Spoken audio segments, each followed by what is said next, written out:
I'm Riley, And I'm Ronnie, and this is the Plan to Eat podcast. where we have conversations about meal planning, food, and wellness to help you answer the question, what's for dinner? Hello, and welcome to the Plan to Eat podcast and another episode of Feature Friday. Today, we're talking about the feature tags. You can use tags in your recipe book to create subcategories and further organize your recipes in a way that meets your family's needs. So in Plan to Eat, we have our three main categories of course, main ingredient, and cuisine.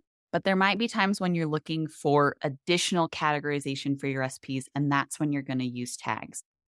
Tags are completely customizable to you, just like the other categories.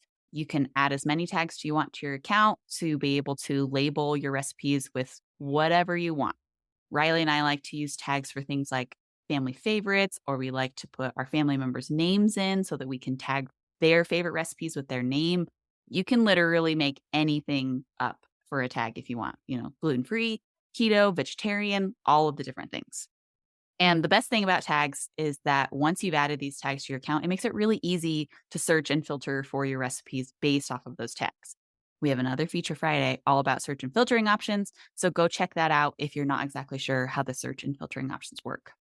Let's talk about examples of this. So, I am someone who used to not be gluten free, and now I'm gluten free. I talk about this on the podcast quite a bit.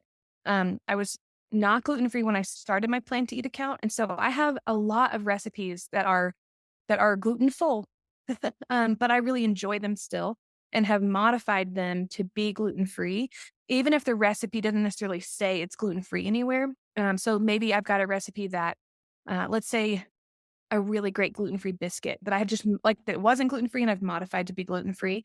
Maybe that lives in my breakfast category, or breakfast course.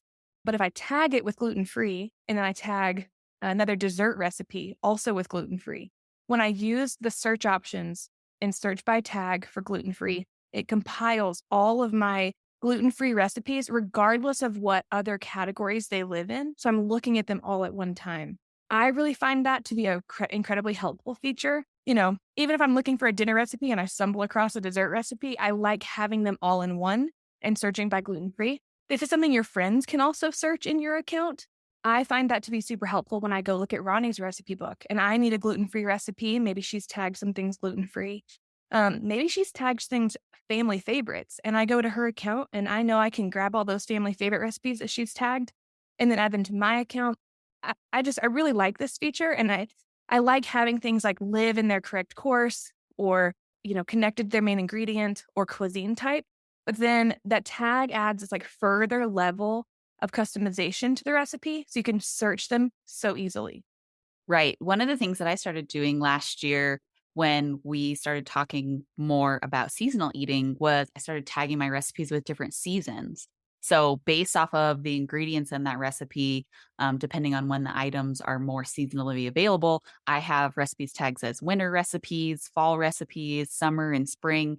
So now, as the seasons, change, I can go through and search those tags and find recipes that have in season items in them to be able to create my meal plans that, maybe I haven't planned those meals in a whole year because spring came around and I used those recipes and then it went away and I didn't use those recipes again. So it's also, I think, a cool way if you like to have these deeper levels of organization, and we know you do, then it's really cool to be able to kind of to go through and maybe look back at some older tags that you haven't used in a while and discover some recipes that you used to maybe really love and you haven't planned in a while. So I wanted to mention one other thing is that we also have tags as an option within menus. So in the menus feature, you can go in and add tags to your menus to also give your menus that extra level of organization so that you can quickly find your menus, but also so that you can categorize your menus based off of, if it's a holiday menu or a seasonal menu